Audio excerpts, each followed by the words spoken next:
Boxing update ayon sa Ring Magazine, Canelo Alvarez versus Terence Crawford is reportedly now in the process of being finalized for September in Las Vegas. Itataya raw ni Canelo Alvarez ang kanyang mga titulo at walang rehydration clause. Ibig sabihin yan mga tol, pwedeng bumigat si Canelo sa araw ng laban. Matapos ang final weigh-in nila na 168 pounds, pwede nang bumigat si Canelo kahit anong timbang. Ito ang kagandaan kapag no rehydration clause. Hindi katulad sa mga demand ni Tank Davis, matapos ang final weigh-in kailangan hanggang 10 pounds lang ang ibigat ng kalaban niya. Katulad sa ginawa niya kay Ryan Garcia. Dito sa bakbakan ni Canelo at Crawford, iba mga tol, talagang magagamit ni Canelo ang laki nito. Kaya masasabi natin, mahirapan talaga si Crawford. Pwedeng gamitin ni Crawford ang bilis niya sana, pero galing lang ito sa welterweight at aakyat sa 168. Samantala si Canelo sanay na lumaban sa 168 pounds. Umakyat pa nga si Canelo sa 175 laban kay Dimitri Bivol at umabot ito sa 12 rounds. Samantala sinabi ni Canelo sa isang interview,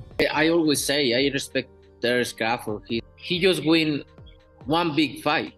If you see his record, ayan mga tol, nire-respeto raw niya si Terence Crawford, isang great fighter.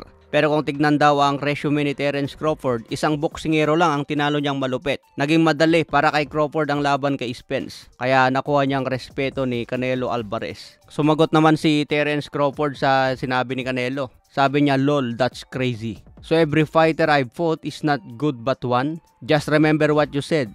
Because I've always said the joy in making somebody looks like nobody."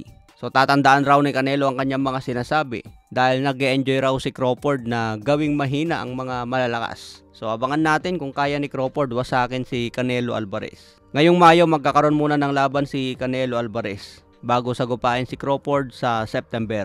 Sa iba pang balita, unification ni Jaron Ennis versus Eimantas Stanionis malapit na raw ma-finalize para sa April 12.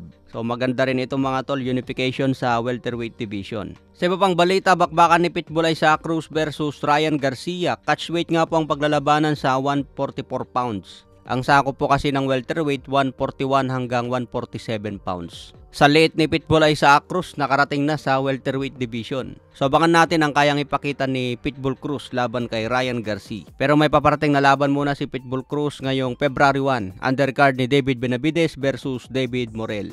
Kailangan manalo si Pitbull Cruz ngayong February 1 para maganda ang laban kay Ryan Garcia.